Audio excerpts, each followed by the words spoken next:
남을 비하하는 유머를 했던 친구의 상담입니다. 안녕하십니까? 과수상담 진행을 하고 있는 LBC 소장 임초롱입니다. 오늘 상담은 유머에 대한 이야기예요. 어떻게 유머를 하면 좋을까라는 고민을 하시는 분들에게 어느 정도 좋은 힌트를 드릴 수 있겠네요. 읽어볼게요. 안녕하세요. 저는 올해 18살 고등학생입니다. 요즘 고민이 참 많습니다. 그중 하나는 친구들과의 관계인 것 같아요. 제 고민은 저의 말하는 코드인 것 같습니다. 저는 항상 친구들을 즐겁게 하기 위해서 어느 특정한 친구를 까내려 가면서 웃음을 유발하는 것 같습니다. 이 웃음은 처음에는 모두 좋아하고 그 까내리는 친구도 웃으면서 받아주니까 처음에는 제가 말을 재밌게 잘한다고 생각을 했습니다. 하지만 점점 친구들도 하나씩 떠나고 제가 까던 그런 친구들은 학기가 지나고 시간이 지나 반이 달라지거나 학교가 달라지면 많이 멀어짐을 느낍니다. 이런 잘못된 습관을 친구를 까내리지 않으면서 유머러스해질 수 있는 그런 좋은 습관으로 바꾸고 싶다라는 말씀을 하고 싶네요. 방법을 알려주세요 라고 하셨는데, 간단하게 방법을 알려드리면 친구를 까지 말고 자기를 까면 됩니다. 그렇게 남을 웃기고 싶다면. 또 하나의 방법은 남을 웃기려고 하지 마세요. 이렇게 두 가지 조언을 드리고 싶어요. 좀 더 구체적으로 좀 들어가 볼게요. 일단 나를 까는 개그라는 거는 스스로에 대한 믿음과 확신이 있는 사람이 할 수 있는 거예요. 내가 스스로에 대한 믿음과 확신, 나는 괜찮은 사람이라는 스스로를 사랑하지 않는 사람이 자신을 까는 상담을, 그런 유머를 한다면 그 사람은 자기 비하밖에 안 되고, 넓게 와서 블랙 코미디 정도는 될 수 있겠죠. 뭔가 웃기긴 한데 웃긴 좀 씁쓸한, 저 사람은 좀 자신감이 부족한, 그래서 오히려 점수가 낮아지는. 근데 내가 정말 쿨할 수 있다면 그런 유머를 쓰는 건 좋아요. 자신을 낮추는 유머는 상당히 매력적인 사람으로 빛을 보일 수 있는 방법이죠.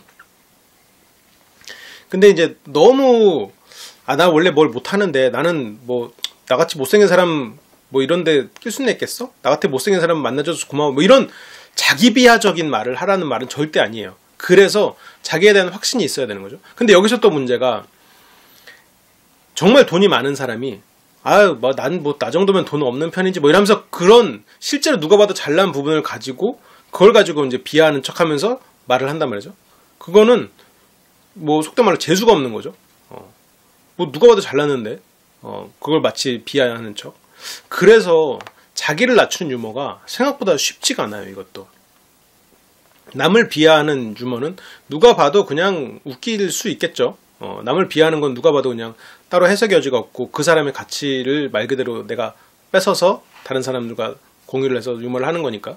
근데 이제 자기를 낮추는 유머는 자기를 비하하지 않고 스스로가 비굴해 보이지 않으면서 다른 사람들이 웃음을 준다라는 건 이제 자기가 자기 스스로에 대한 확신이 있는 그런 사람이 쓸 수 있는 건데, 처음부터 여기서 이제 접근을 해야 되는 게, 제가 두 가지를 말씀드렸잖아요. 하나는 남을 까지 말고 자기를 까라라는 조언을 드렸고, 또 하나는 웃기려고 하지 마라. 둘 중에 하나를 선택을 하는 건데, 그러면 어떻게 하라는 겁니까? 라고 말씀을 하실 거예요. 일단은 지금은 이게 약간의 중독이거든요. 남을 까서 웃겨서 한번 웃음을 얻었으면 또 웃기고 싶은 거예요. 남에게 웃음을 선사했다라는 게 실은 사람들에게 굉장히 자존감을 높여주는 일이에요. 어떻게 보면 행복감을 주는 일이죠. 만족감을 주는 일이고, 다음에 또 하고 싶어요. 또 웃기고 싶어요. 또 웃기고 싶고. 그러면서 점점 더 남을 까는, 안 하려고 해도 자꾸 하게 돼요. 그래서 갑자기 나를 까는 개그를 하는 것이 쉽지 않을 거예요. 남의 자존감을, 남의 무언가를 긁어내서 웃겨왔던 사람이 갑자기 자신을 낮추는 개그를 한다? 이게 쉽지 않아요. 그러면 일단 남을 웃기려는 그 욕심, 거기서 벗어나는 게 차라리 낫지 않겠느냐라는 말씀을 좀 드리고 싶어요. 근데 나를 낮추면서, 아니면 그냥 그 센스 있는 말로 웃기는 방법을 만약 찾으셨다면 그렇게 해도 좋아요. 근데 그게 갑자기 생겨나지는 않거든요. 하다못해 누군가 제3자를 까거나 이래야 될 수도 있을 거예요. 그래서 좀 덜 웃기는 사람이 되는 것을 좀 인정을 해야 돼요. 그래서 지금 이 질문자분이 이제 관계를 좀 더 소중히 생각하는 사람이 됐단 말이죠. 어떻게 보면 그게 어떻게 보면 그 순간의 유머보다 이게 더 중요할 수도 있겠구나라고 생각이 들었다고 봐요. 그러면 조금 포기를 해야 돼요, 일단. 왜냐면 어느 정도 이제 개그 센스나 이런 거는 있으신 분이니까 남을 까서라도 분위기를 좋게 했을 거란 말이죠. 그러면 일단 웃기려는 욕심을 버리고 뭐 나를 낮추든 아니면 분위기를 바꾸는 그런 것이든, 예전에 남을 까는 걸로 100번을 웃길 수 있었다면, 1시간에 뭐 100번을 웃길 수 있었다면, 지금 그걸 웃기려는 욕심을 버리고 그냥 뭐 1시간에 한두 번을 웃기더라도, 아니면 못 웃기더라도, 그러니까 그 웃기려는 욕심 자체를 버리라는 거예요. 말이 쉽다고 할 수도 있겠죠. 나는 이미 다른 사람을 까서 다른 사람 웃기는데 중독돼 있는 사람한테 그게 무슨 말이냐. 근데 이게 중독이라고 제가 표현을 해서 어떻게 보면 또 하나의 또 암시가 돼버렸을 수도 있는데, 이거는 빠져나올 수 있는 거예요. 기침처럼 참으면 참을 수 있는 겁니다. 담배도 그렇다고 하죠. 물론 고등학생이어서 담배를 안 피겠죠. 네. 안 피시겠지만 담배도 실은 중독되는 게 아니래요. 그냥 버릇인 거지. 버릇은 안 하다 보면 없어지는 게 버릇이잖아요. 이것도 실은 버릇입니다. 안 하다 보면 없어지는 거예요. 근데 내가 남을 웃기려는 욕심, 그건 일단 먼저 버리시는 게 좋아요.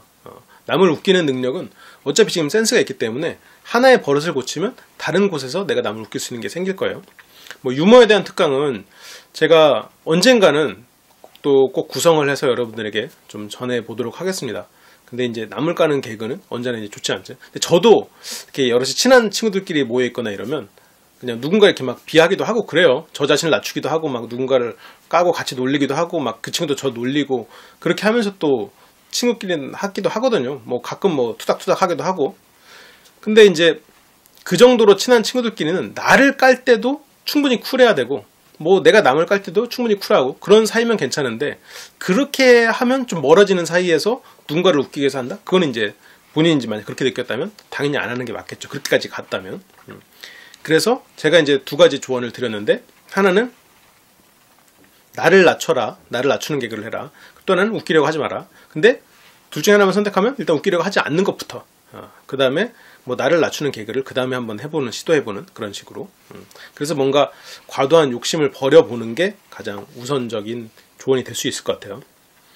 근데 한편으로는 이 질문자 분을 부러워하는 분들도 꽤 많을 거예요. 이런 정도의 유머도 어떻게 보면 하나의 센스가 있기 때문에, 유머 센스가 있기 때문에 가능할 건데, 이 센스를 가지고 좀 다른 방향의 유머를 조금 더 연습을 해보시는 것도 좋을 것 같아요. 근데 이제 연습이라는 거는 그 평소에 말을 재밌게 하는 친구들의 말을 좀 들어보면서 내가 좀 들을게도 조연이 되더라도 그런 사람들의 이야기를 좀 들으면서 그런 분위기 좀 읽는 그런 식으로 하면 능력이 좀 확 커질 겁니다. 기본적으로 센스가 있는 분일 테니까요.